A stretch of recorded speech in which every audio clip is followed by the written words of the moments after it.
Welcome to the Stronger Marriage Podcast, where today we are talking about what comes first or who comes first, your spouse or your kids, and exactly what that means. It's going to be a fun one today.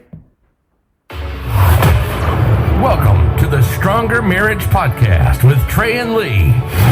On this podcast, you'll hear real topics about real life. They cover everything from married sex to raising kids to loving your spouse so much that you're willing to forgive them for occasionally being the most annoying person in the world.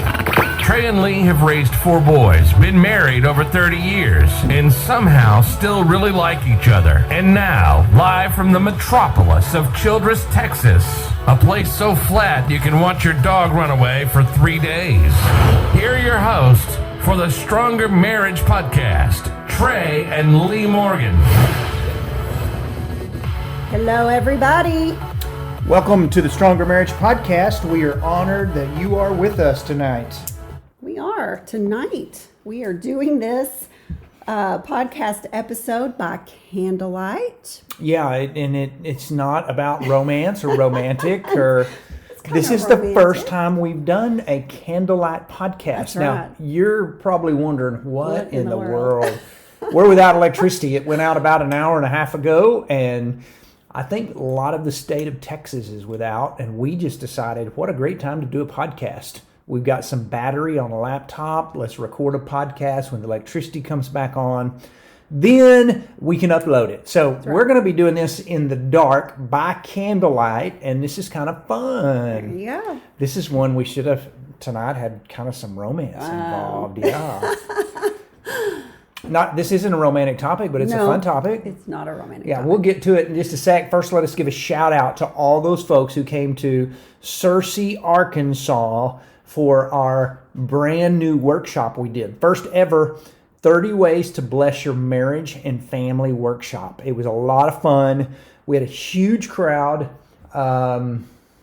We had couples from Arkansas. We had couples that flew in from Missouri, couples that flew in from Florida. Mm-hmm. We had 2 couples that really stood out to us that we really loved. And what I mean by that is one of them was... both of them were pregnant couples. Mm-hmm. One of them said they had told their doctor do not induce until Sunday. We had a Friday night, Saturday morning, mm-hmm. and so they talked their doctor into don't induce until Sunday because we want to come to this workshop. And the other couple was inducing on Monday. And so we had 2 couples that both saw value in their marriage. Hey, we want to go to this even though we're 9 months pregnant and babies. Just about to have a baby. I thought, how awesome. I know. And then that little Florida couple that flew in, high props to anybody flying in. We have couples flying all the time for workshops. Yes. Don't use that as an excuse that, we don't want to drive 2 hours to a workshop because, goodness. Yeah, you can handle it. Yes. Your marriage and your family are worth it. That's right. We're going to be in Alabama next month in October.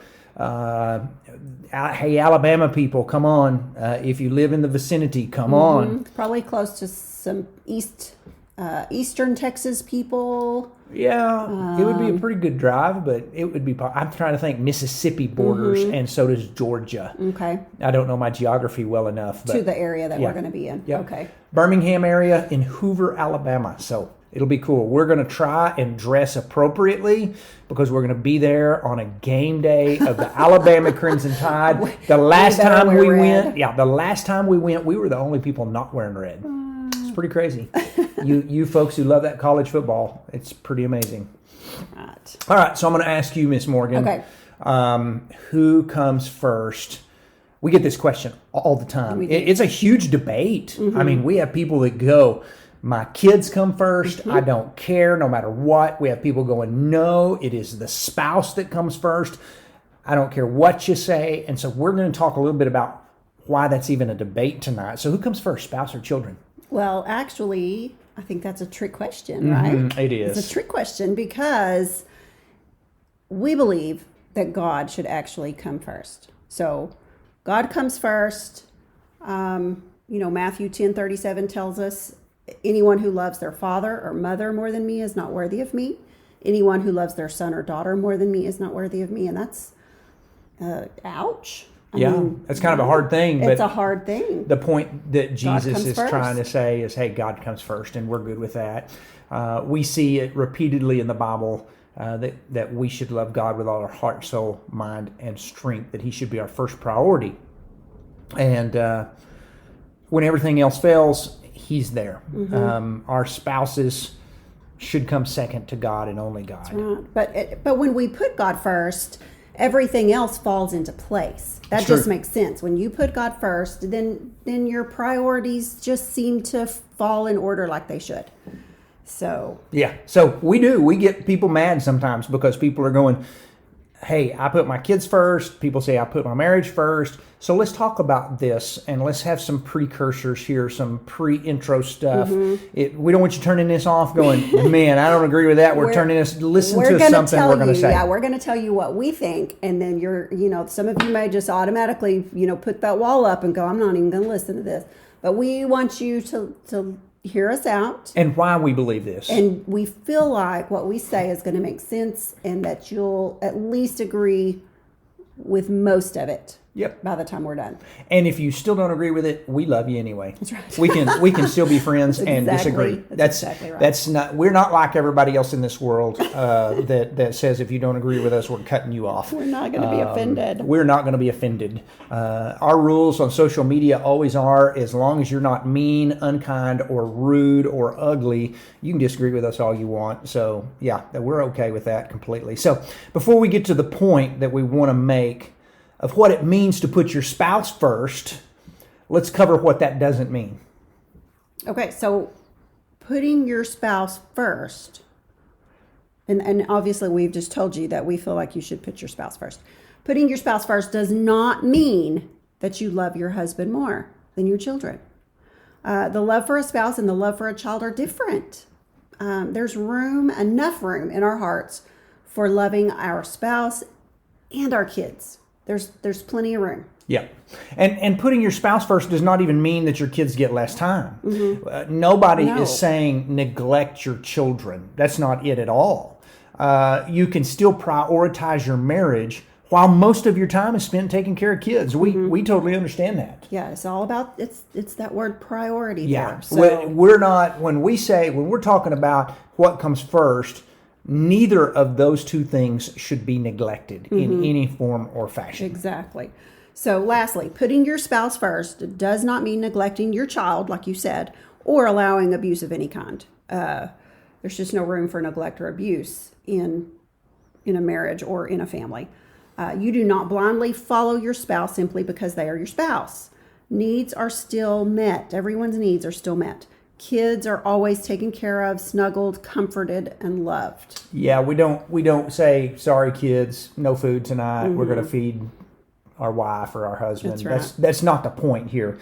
You may be thinking, hey, my spouse can take care of themselves, but my child cannot. And that's 100% true. Our children depend on us for everything from the moment of conception that takes place. That's right. And so what we're trying to just figure out is, how do we balance this? What does that mean? They have genuine needs, kids do, that go beyond food and shelter, safety, comfort, love. So why shouldn't a spouse come before a child, or why should a spouse come before a child? What does that mean? And how do you even make that happen? That's right. So that's what we're going to talk about. Yeah. Okay. What does that even mean? How do you prioritize your marriage?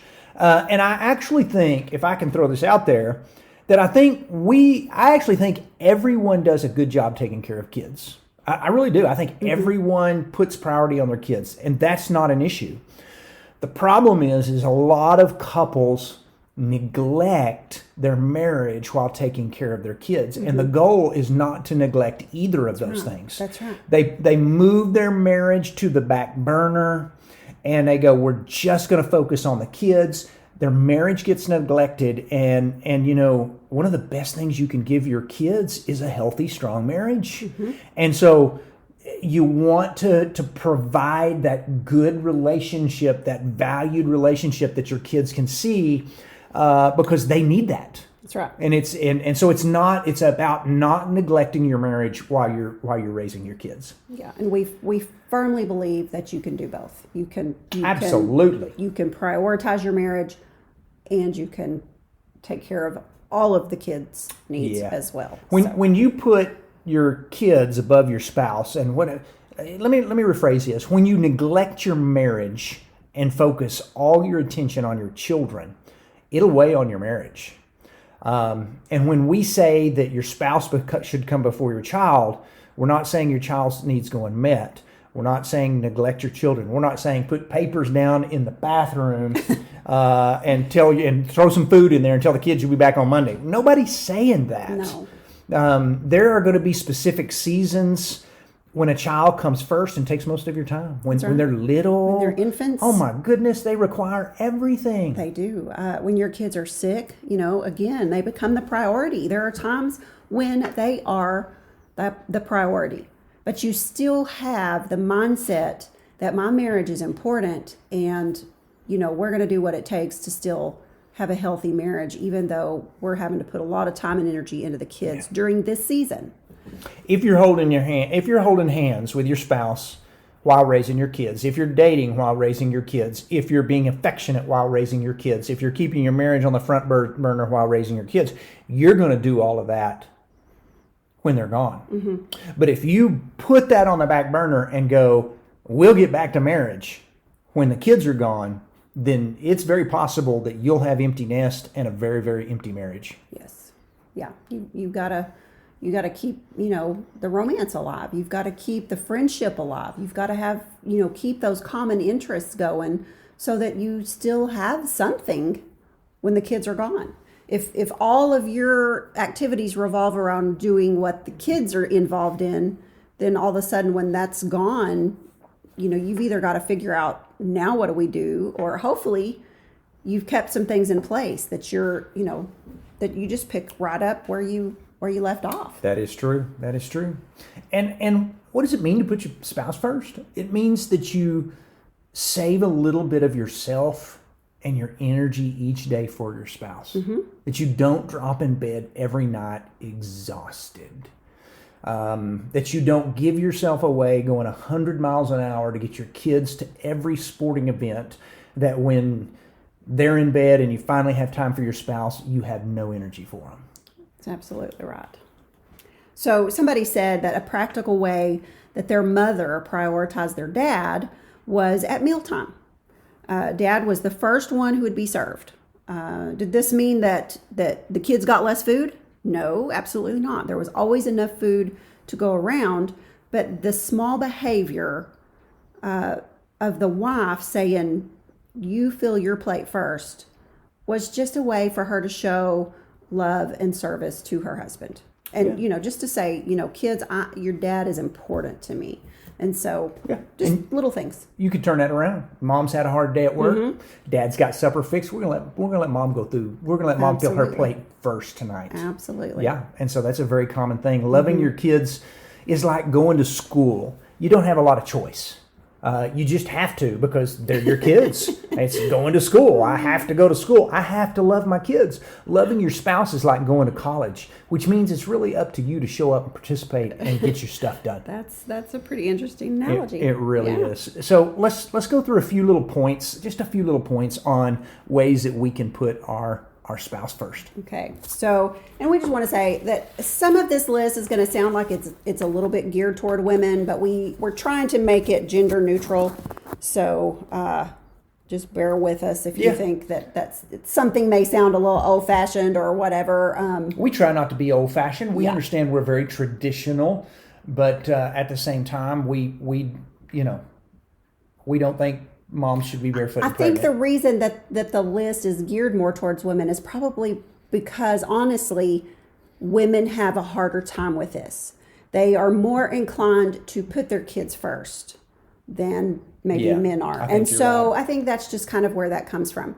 But it is important for both spouses to put the marriage first. So we're going to try to keep this as gender friendly as possible. There you go. So give us a few things, ways that we can put our spouse. Okay, so this one is, if you're the one that stays home with the kids, this could be male or female, because we do know some stay-at-home dads. Yeah, awesome dads.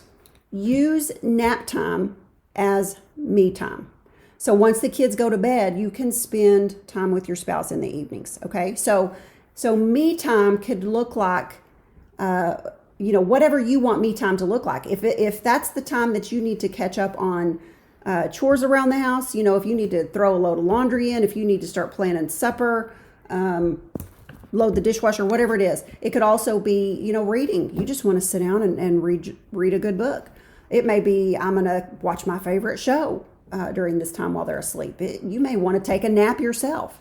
So whatever me time looks like for you, do that. Take advantage of that while the kids are napping so that you do have, you can get some of that stuff out of the way and you can focus on your spouse when y'all have time in the evening. Yeah. Okay. Another way is place some boundaries on kids' activities. And this is really important. Their schedules don't take up all your time. Now, you always talk about this. This is a biggie. You talk about this in our family workshop. Can I let you take over? Because you say it much better than I do about not going to, being involved in everything. Yeah, we just, the busier the kids get, the busier we get. And our schedules just get filled up with taking them to different practices and going to their games and volunteering for a concession stand. And I mean, it can be literally exhausting trying to keep up with their schedules. And, we just like to say, if you never have a free night, then maybe you need to figure out if there's something that you can let go. Is there an activity that you don't have to be involved in? Do you need to make your kids choose between, choose your favorite 2 things instead of 4 things that you're doing right now? Mm-hmm. And I heard, our coworker today said, she said, I'm a bad mom because she had chosen this week. She's got 3 active kiddos, junior high and high school age, and they're all in, playing sports, cheering, all of the things. And we live in a community where when we go to our kids' games, if they're out of town, it's a 2-hour, sometimes longer drive. Mm-hmm. And it just so happened that like this week, it just seemed like all of the games were out of town for all these parents. We're done with that. But she said, I'm a bad mom because I didn't go to such and such game and I didn't go to this game. And she said, I chose, to go to one of each of the kids' activities this week. But if you don't, literally she would just have no time for anything. I mean, she'd spend all her time in the car traveling from, one activity to another. So I thought, you're not a bad mom. You're a wise mom that's, you got to put your sanity ahead of some things sometimes. Just figure out if there's something that you can let go of. If you have dinner around a table, which is a good idea that you need to do, you make sure and let your spouse go first. If you're the husband, go, hey, mom's going first tonight. If you're the dad, you say, or if you're the mom, you might want to say, hey, dad goes first tonight. Well, and the kids may go, why do they get to go first? And it just puts some priority on your spouse. That's a healthy thing to do. Yeah, serve your spouse or whatever it is. Yeah. Ooh, this next one. This is huge. When your child tries to pit you against your spouse, pick your spouse's side. Always. Okay. So always. Like if dad says no more snacks, then if they come to you and ask for snacks, you do not let them have snacks. If dad has said no more snacks, you got to. Can I say something real quick? Okay. Most of the time, dad is the one who goes, I'll sneak you a snack. Okay. Because that's how dads are. Mom's the one going, no more snacks. And dad's like, let me see what I can get you. Dads, have your wife's back. Okay. Don't sneak the kids. Don't sneak the stuff. All right. Yes. Simple one. Place boundaries on the kids. Don't let them interrupt your conversation with your spouse. Not only does it teach good manners, but it shows them that, hey, mom and dad need to talk some, and this is really important. Mm-hmm. Okay. So number 6, listen to your spouse's preferences and care about them. Yeah. Yep, that's good. That is good. If your spouse is a coffee drinker, make their coffee in the morning. You've moved on to the next one. Oh, I'm sorry. Did you want to? No, I'm sorry. I apologize. No, it's fine. I thought, I was like, okay, he's expounding on this, but you moved on. Okay, expounding. So you've moved on. They're a coffee drinker. Make their coffee in the morning. Take it to them. Whatever. Next one. If they have a busy schedule, pack their lunch for them. Yeah. Hey, I've got a really, really busy day. Let me fix your lunch for you. Yeah. That's good. Yeah. So, these are not like huge philosophical ways to put your spouse first. We're just giving you some little practical tips of how you make your spouse important in your world. What not, the opposite of this is pretty much going, they're an adult, they can fend for themselves. They fend for themselves. Yeah. Hey, let them fix their own lunch. They can deal with Still this. nice to do those little things Yes. that say, I love you and I care about you. That's exactly right. So number 9, show displays of affection like hugs, holding hands, kissing, and do it in front of the kids. Yep. Yeah. Flirt throughout the day. That's healthy. Your kids need to see that. Text flirt. That's a great way. Lee's great at that. Yeah, I love little flirty texts that she sends. Another one is make your bedroom a no kid zone, or at least not a no kid zone, but explain to the kids that that's y'all space. Some people disagree with this. We're personally not big on co-sleeping. If your kid shows up scared because of a bad dream, that's one thing. And if you want to say, hey, yeah, bring your pallet and sleep with us there occasionally, but every night your kid's sleeping with you, that's not really the healthiest thing for your marriage. It didn't work for us. Maybe people can make it work, but we always made our kids feel safe and loved at bedtime. I'd usually lay in bed with them until they fell asleep we would or go I lay fell down asleep. in their room, in their bed. We would go lay down with them until they fell asleep or were comfortable with us leaving the room. But if they got in bed with us and we were still wide awake, just finding time to spend together, we'd go, let's go back in your bed. We'll come lay down by you. Yeah. So, yeah, co-sleeping's tough. It takes a little more effort. You might get a little less sleep until they get used to sleeping in their own beds. But we felt like it was worth it. Now, there again, we say there are a lot of people that disagree with that, and they are very comfortable with co-sleeping. But we and if they can make it work. Personally do not. It doesn't work for us. Didn't work for us. Yeah. So, number 12, say I love you in front of the kids. Yeah. Gross them out. Daily is good, but often. Never let your spouse leave for work or come home from work without a kiss, a hello, or a goodbye. Those are all good. Yeah. Plan your week together. We do this. Man, sit down with our calendar and we go, what you got going on your schedule. It really is. This, you've got to be communicating what's going on in each other's world. Yes. Yep. Devote time without kids. Go for a walk together. Sit on the back porch together while the kids are watching a movie or whatever it is. Have some date nights or some day dates while the kids are in school right now. Any of those things are good. Yeah. If meal times, so we're kind of back to meal times. Oh, I love this. If meal times together are just impossible, like we said, sometimes schedules are crazy and everybody's going every which direction. If they're just impossible, then say, okay, mom has to eat at 5 because she's got to be somewhere and dad doesn't get home and he can't sit down and eat until 8. Try to at least sit down with each other. I mean, even if one of you's already eaten. If one of you's already eaten and the other one comes in later, take a minute and just sit down and use that time to catch up on the day. I love that. To catch up on, your schedules and all those kinds of things that we said earlier. Absolutely love that. Yeah. Table time is important. We're going to do an episode on table time very soon. It's kind of a lost tradition almost, but table time is pretty cool. So we're going to talk about that here coming up pretty soon. And then the last one on the list is to pray for each other. Now, don't check out yet because we have a couple of really strong points we want to make at the end of this. I'm worried folks are going, hey, that's the last one. We're done. No, don't leave us quit yet. on us. But yeah, pray for each other. That's just a good way to put your spouse at the top of your list and keep them just kind of in the forefront of your mind. Tell your spouse, I prayed for you today. Ask them what can I pray about, but that's important. Okay, so let's talk about some benefits to actually putting your spouse first. These are excellent. Go ahead. Take off on the first one. And I think this is going to kind of clarify why we feel like it's important. And you may still have your feathers ruffled and say, I still don't agree with this. But like we said, hang in there with us through these next few points. Okay, yes, why here we we feel go. like it's important. It educates your child. It educates your child. Putting your spouse first teaches your kids a good example of a godly marriage. That's true. They are in your school of marriage. We say this all the time. They're learning how to do marriage from watching you. And so teach them well.